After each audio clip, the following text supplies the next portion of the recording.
next presentation is entitled GMOs Are the Way to Go: Why Americans Should Support Genetically Modified Foods. Please welcome Andrew Ketenjian.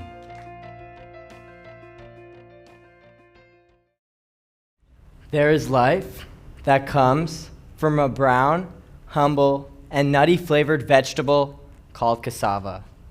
Many people in sub-Saharan Africa depend daily on this food, as it is a source of nutrition and has loads of calories.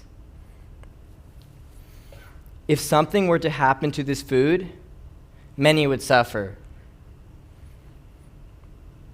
There just so happens to be a disease that is rotting this food from the inside out. If this food were to go extinct, many families would go hungry. People would suffer. If only there was a way to save endangered crops like this, lives would be saved and families would be freed from want and hunger. There just so happens to be a way to save life-threatened crops: genetically modified organisms, also known as GMOs. Though many worry about the health and environmental effects, I argue that Americans should support the consumption and production of genetically modified foods, because these foods will be needed to feed the future population. GMOs were created in the 70s. They are created by transporting genes from one organism to another in order to get desired characteristics out of plants, such as being drought tolerant, insect resistant, and herbicide tolerant, meaning farmers can spray weed killers on their plants without their plants dying. Some GMOs can also be made to enhance nutritional value. While we can see the benefits of GMOs, they also cause much worry, as some believe they could harm our bodies and the environment. But we need to support GMOs for the future population.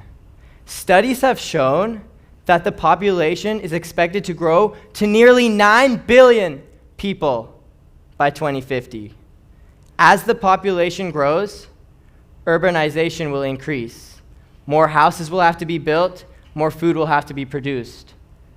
GMOs is a way to produce enough food, as they increase yields, as they reduce losses from pests and diseases. GMOs may be the only way to produce enough food with the amount of land that we will have. But some say that GMOs are harmful on our environment because of the pesticides used. But we should still support GMOs, as they can actually benefit our environment. They remove harmful emissions from the Earth's atmosphere. Harvard writer Jennifer Haseo says that GMOs have reduced insecticide sprays. This is because GMOs are designed with insecticide genes already built into the plants. This means fewer pesticide sprays have to be used. Also, GMOs have reduced greenhouse gases. This is because farmers do not need to spray, they do not need to till or plow their fields as often, because their plants are herbicide tolerant. This means the farmers can instead use weed killers on their crops, and their plants will not die. Thus, we can say that GMOs are beneficial to our environment. But secondly, some say that our biodiversity is harmed. Biodiversity is a variety in nature. This is because most GMOs are grown as monoculture crops. Monoculture crops are crops, like corn, grown in bulk without a variety. Though this is true, GMOs can actually be grown organically with crop rotation and variety. GMOs also preserve biodiversity, as they help us to save endangered crops, just like cassava, from terrible diseases. GMOs also allow the protection of necessary ecosystems, such as those jungles and forests, because we do not need to change those ecosystems into more cropland, because the amount of crops we have with the GMOs is producing enough food for everyone.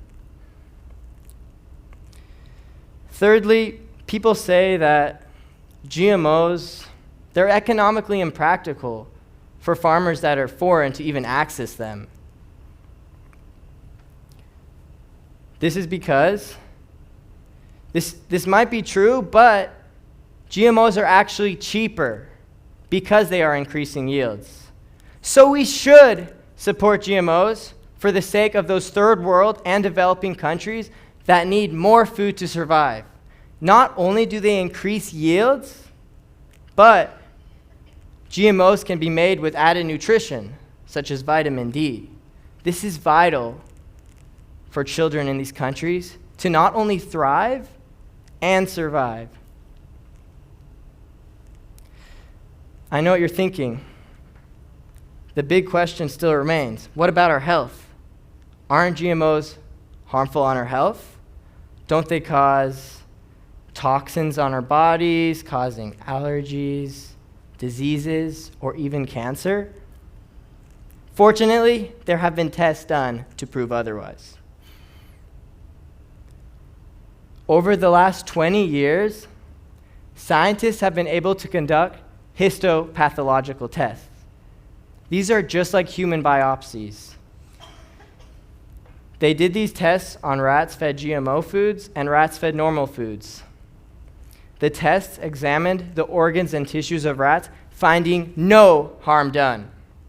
More tests were also done on rats to show that the future offspring is not being harmed by GMOs. Furthermore, scientists in the early 2000s were able to do tests.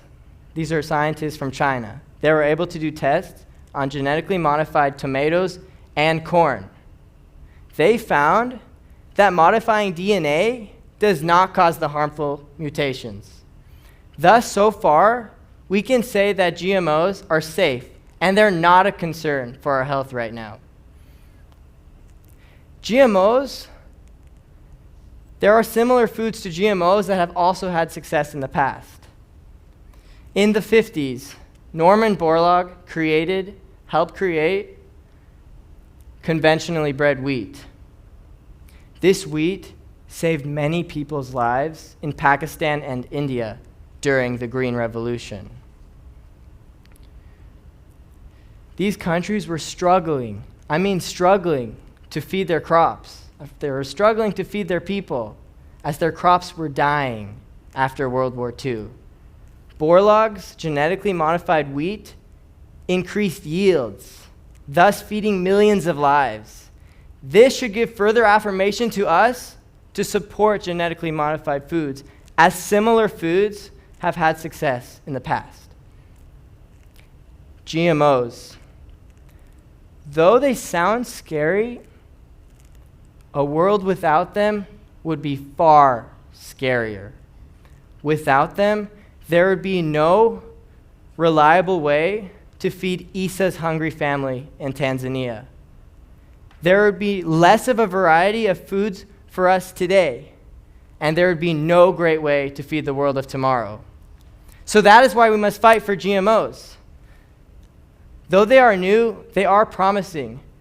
After all, an unpredictable future calls for new measures.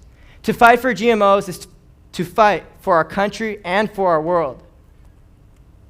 So fight for those farmers and fight for the children that need food. Still go to those local farmers markets to support those farmers, but also continue shopping for your groceries at those stores that sell genetically modified organisms. You guys can really make a difference for God's world. Thanks.